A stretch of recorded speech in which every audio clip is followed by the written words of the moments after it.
यदि आप किसी का भला नहीं कर सकते तो कम से कम किसी का बुरा करने से बचिए। परिस्थितियां बदलना जब मुमकिन न हो तो अपना मन बदलना ही सबसे समझदारी है। समय और विश्वास दो ऐसे परिंदे हैं जो एक बार उड़ जाए तो वापस नहीं आते। नमस्कार दोस्तों, हर हर महादेव, जय भोलेनाथ। दोस्तों, आपके जीवन में एक ऐसा भयंकर और निर्णायक मोड़ आने वाला है कि अगर आपने अभी वक्त रहते कुछ खास रिश्तों को नहीं तोड़ा और अपने आसपास छुपे उस इंसान को नहीं पहचाना जिसका नाम आर से शुरू होता है और जिसकी तुला राशि है, तो आपकी राशि खुशियाँ, धन, स्वास्थ्य और मान सम्मान एक साथ छीन ली जाएंगे। जी हाँ दोस्तों, 15 जून को सोमवती अमावस्या, अमृत सिद्धि योग, सूर्य का मिथुन संक्रांति और गुरु महाराज के कर्क राशि में उच्च स्थिति के साथ शुक्र का भी कर्क में गोचर, ये सब मिलकर एक ऐसा विशेष तिथि योग और ग्रह गोचर का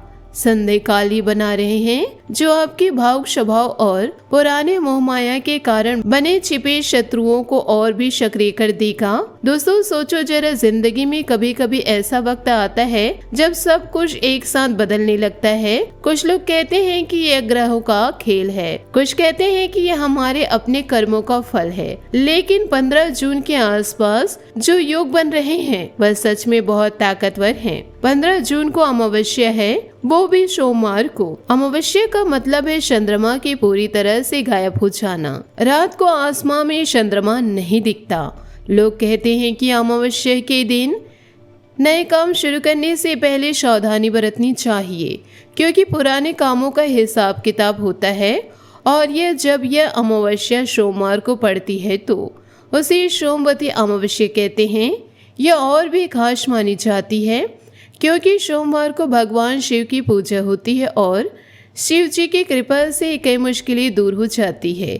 लेकिन इस बार यह अमावस्या सिर्फ पूजा पाठ तक सीमित नहीं रहेगी। इसके साथ अमृत सिद्धि योग भी लग रहे।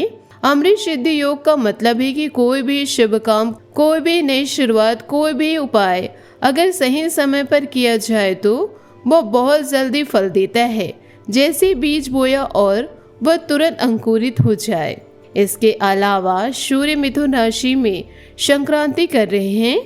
संक्रांति का मतलब है सूर्य एक राशि से दूसरी राशि में प्रवेश करते हैं। जब सूर्य मिथुन राशि में जाते हैं तो गर्मी बढ़ती है और हवाएं बदलती है और लोग कहते हैं कि इस समय मन में नई सोच आती है। लेकिन सबसे बड़ी बात है गुरु महाराज का कर्क राशि में उच्च होना।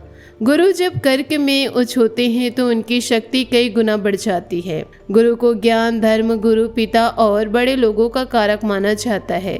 जब वो अपनी उच्च राशि में होते हैं तो अच्छे कामों को बढ़ावा देते हैं, लेकिन गलत कामों या गलत लोगों के साथ जुड़ाव को भी सजा देते हैं। साथ ही शुक्र भी कर्क में गोचर कर रहे हैं।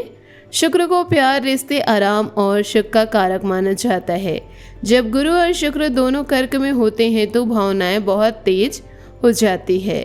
आप किसी से ज्यादा प्यार करने लगते हैं, किसी पर ज्यादा भरोसा करने लगते हैं या पुराने रिश्तों को लेकर भावुक हो जाते हैं। यदि आपकी सबसे बड़ी कमजोरी बन सकती है, यही आपकी सबसे बड़ी कमजोरी बन सकती है। दोस्तों, आपकी राशि के जातक स्वभाव से बहुत भावुक, सीधे और शाप मन के होते हैं। आप किसी से दुश्मनी नहीं रखते, क्रोध आने पर भी बाद में सब कुछ भूल जाते हैं और हर किसी को माफ कर देते हैं। लेकिन यही आपकी सबसे बड़ी कमजोरी है। आपके आसपास की कई ऐसे लोग रहते हैं जो आपकी खुशियां देख नहीं पाते। जैसे ही आपके जीवन में तरक्की, धन या कोई अच्छाई आती है, वही लोग आपको नीचे गिराने, परेशान करने और षड्यंत्र रचने लगते हैं। इनमें सबसे खतरनाक इंसान वह है जिसका नाम आर अक्षर से शुरू होता है, तुला राशि है और जो आपका अपना है।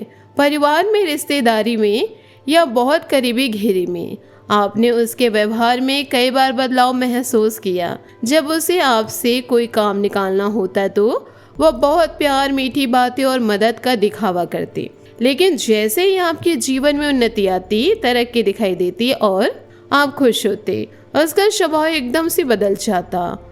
वह आपसे बात करना बंद कर देते, आंखें चुराते और आपके खिलाफ धीरे धीरे षड्यंत्र रचते। उसकी नजरें में उसकी नजर में आप उसकी आंखों का कांटा हैं। आपकी हर खुशहाली उसे जलाती है। वह चाहते हैं कि आप हमेशा परेशान, तंग और नीचे रहे ताकि वह अपना मतलब निकाल सके। सोचो दोस्तों, कितनी बार ऐसा हुआ होगा कि आपने किसी को अपना राज बताया, अपनी योजना बताई या पैसे की मदद की और बाद में वही आपके खिलाफ इस्तेमाल हुए। या फिर जब आप बीमार पड़े तो उनसे फ़ोन नहीं उठाया, उसने फ़ोन नहीं उठाया, लेकिन जब उसे ज़रूरत पड़ी तो वह आपके दरवाजे पर खड़ा मिला।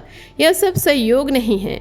15 जून के बाद के इस विशेष योग में यह शत्रु और भी खतरनाक हो सकता है, क्योंकि गुरु कर्क में उच्च है, शुक्र भी वही है। अमावस्या की शक्ति पुराने कर्मों को बंद कर नए अध्याय खोल रही है और अमृत सिद्ध योग सफलता के बीज बो रहा है। अगर आपने अब भी उससे रिश्ता नहीं तोड़ा या अपनी भव्य या अपनी भावनाएं, राज योजनाएं उसके सामने खोल दी तो आपका धन नुकसान होगा, स्वास्थ्य बिगड़ेगा, खासकर पीठ और कमर के निचले हिस्से में दर्द, हल्का बुखार, थकान, मानसिक तनाव बढ़ेगा। नौकरी या व्यापार में सहकर्मी ऊपर वालों के कान भरेंगे और पिता के साथ मनमुटाव से सम्मान और धन की आवक प्रभावित होगी। शास्त्र कहते हैं कि महर्षि वाल्मीकि जब डाकू थे और लूटपाट करते थे तो सप्त ऋषियों ने उनसे पूछा कि आप पाप क्यों करते हो। उन्होंने कहा परिवार के लिए। ऋषियों ने कहा जाओ परिवार से पूछो कि वे आपके पाप में शामिल होंगे। और क्या हुआ, पूरे परिवार ने मना कर दिया। उसी ठोकर ने वाल्मीकि को बदल दिया। ठीक उसी तरह गोस्वामी तुलसीदास जी को अपनी पत्नी से ठोकर लगी और वे रामचरितमानस जैसे ग्रंथ के रचयिता बने। दोस्तों, रिश्ते निभाने हैं, जिम्मेदारियां पूरी करनी हैं, लेकिन उनमें हद से ज्यादा डूबना, मोह करना, हर राज खोल देना, यह आपको बार बार ठोकर मारता है। 15 जून के इस गोचर में अगर आपने छोटी छोटी बातों पर भावनाओं में बहकर किसी को, खासकर उस आर नाम वाले तुला राशि वाले को ज्यादा महत्व दिया, पैसे, मदद या राज दिए बिना उसकी पृष्ठभूमि और पिछले रिकॉर्ड नहीं देखा तो आप बार बार धोखा खाएंगे, नुकसान होगा और मन हमेशा खराब रहेगा।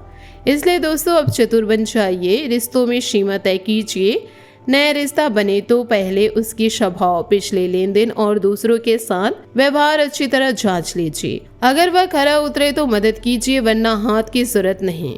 अपने गुप्त राज, भावनाएं और योजनाएं किसी से मत बताइए, खासकर उस शत्रु को या उसके करीबी को। आपकी यह आदत आपको बार बार भारी नुकसान करेगी। 15 जून के बाद के 3-4 दिनों में लंबी दूरी की यात्रा बिल्कुल ना कीजिए, वरना नष्ट होगा और मकसद पूरा नहीं होगा। नकारात्मक लोगों से दूर रहिए जो मन को जहरीला करे। मन को अध्यात्म की ओर मोड़िए, भजन कीर्तन, नाम जाप कीजिए, स्वास्थ्य का ध्यान रखिए, दिनचर्या और खान पान अनुशासित रखिए। व्यापार में नए प्रयोग या बड़े बदलाव अभी रोक दीजिए। नौकरी में सहकर्मियों की चालों से सावधान रहिए। पिता के साथ संबंध सुधारिए, वरना मान सम्मान और धन प्रभावित होगा। छोटी छोटी बातों को मन में न लाइए, बस झगड़े से बचिए।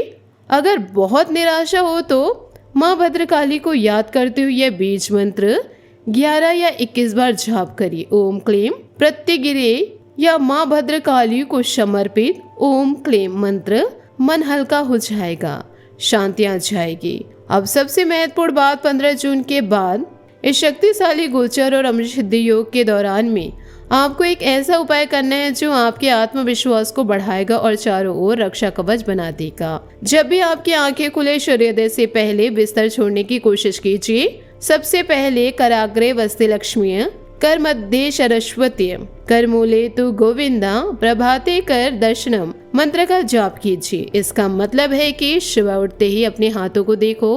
हाथों के अग्रभाग में लक्ष्मी विराजमान है, मध्य भाग में ही सरस्वती और मूल भाग में भगवान गोविंद। जब आप यह मंत्र बोलते हैं तो सूर्य देव का स्वागत होता है और हाथों के हर भाग में विराजमान लक्ष्मी, सरस्वती और गोविंद की शक्ति पूरे दिन आपके साथ रहती है। फिर एक बार बोलिए, स्थान देवता देव नमः, पितृ देवता देव नमः, कुल देवता देव नमः। उसके बाद देखिए कि आपकी सांसें किस नाक से बाहर आ रही है। अगर दाहिने नाक यानी सूर्य नाड़ी से सांस आ रही हो तो दाई पैर पहले जमीन पर रखिए। अगर बाई नाक यदि बाई नाक यानी चंद्र नाड़ी से आ रही है तो दायां पैर पहले रखिए। तो दोस्तों यह सरल सा दैनिक कार्य 15 जून के गुरु उच्च गोचर के दौरान चमत्कार करेगा। 5 दिन लगातार कीजिए। कई लोगों ने कहा है कि इसे करने से पूरा दिन बन जाता है, नकारात्मक ऊर्जा पास नहीं फटकती, मन भक्ति और कार्य में लगा रहता है और शुभ शत्रु कोई नुकसान नहीं पहुंचा पाते, कोई पैसा नहीं लगता, सिर्फ थोड़ी मेहनत और भाव लगता है। 15 जून के बाद इस विशेष काल में यह उपाय और भी ज्यादा प्रभावशाली होगा, क्योंकि गुरु की कृपा और अमृत सिद्धि योग की ऊर्जा आपके साथ जुड़ जाएगी। सुबह उठते ही सबसे पहले यह मंत्र जपो, फिर देवताओं को नमस्कार करो, फिर सांस दे एक पैर रखो। पहले दिन शायद मन भटके, लेकिन दूसरे दिन से आदत पड़ने लगेगी। तीसरे दिन आपको लगेगा कि दिन में झंझलाहट कम हो रही है। चौथे दिन श्वास में हल्कापन महसूस होगा। 5वें दिन आत्मविश्वास बढ़ता हुआ लगेगा। यह सब गुरु की ऊर्जा और अमृत सिद्धि योग की वजह से होगा। दोस्तों हम दिन रात मेहनत करते हैं कि आपके जीवन से हर कष्ट चुन चुन कर निकाल दिया जाए, इसलिए वीडियो को पूरा ध्यान से देखिए, बीच में मत छोड़िए, वरना आपका भारी नुकसान होगा और हमारी मेहनत भी व्यर्थ जाएगी। यह सारी जानकारी ज्योतिषीय आकलन, ग्रह गोचर, वेदों और धर्म शास्त्र पर आधारित है। ज्योतिष और आध्यात्मिक अलग नहीं, दोनों वेदों से जुड़े हैं। अगर आप 15 जून के बाद इन बातों को ध्यान में रखेंगे, उस 8 नाम वाले तुला राशि वाले इंसान से दूरी बनाएंगे, अपने राज किसी के सामने नहीं खोलेंगे, सुबह यह छोटा सा उपाय 5 दिन लगातार करें तो सिर्फ 2 दिन के अंदर ही 5 बड़ी और भयंकर खुशखबरी आपके हाथ में आएंगी। चमत्कार होंगे और आपके जीवन की नई शुरुआत होगी। माता रानी के सभी भक्त वीडियो को अभी एक प्यारा सा लाइक कर दीजिए और कमेंट बॉक्स में सच्चे मन से जय माता दी लिख दीजिए। माता भद्रकाली के आशीर्वाद से आपकी सारी कष्ट, बीमारियां, आर्थिक तंगी और मानसिक उथल पुथल समाप्त हो जाएगी। और हाँ, राधा कृष्ण के सच्चे भक्त भाव से कमेंट बॉक्स में श्री राधे कृष्ण अवश्य लिखे। प्रभु का सीधा प्रेम और आशीर्वाद आपको प्राप्त होगा। याद रखिए, जिनके साथ माँ भद्रकाली हैं उनका कोई बाल भी बांका नहीं कर पाएगा। दोस्तों 15 जून के बाद यह ग्रह गोचर और तिथि योग इतना शक्तिशाली है कि इसमें छुपे शत्रु ज्यादा सक्रिय हो जाते हैं, लेकिन अगर आप सावधान रहे, सीमा तय की उपाय किए तो यही योग आपके लिए वरदान बन जाएगा। 5 दिन का उपाय, थोड़ी सी सावधानी और भक्ति का भाव, बस इतना काफी है। वीडियो को पूरा देखें, लाइक कीजिए, कमेंट में जय माता दी, जय श्री राधे कृष्ण लिखना बिल्कुल ना भूले। चैनल को सब्सक्राइब कीजिए और बेल आइकन दबा दीजिए, हर नई जानकारी सबसे पहले आपको मिले। मिलते हैं अगले ज्ञानवर्धक वीडियो में, तब तक के लिए धन्यवाद। जय माता दी।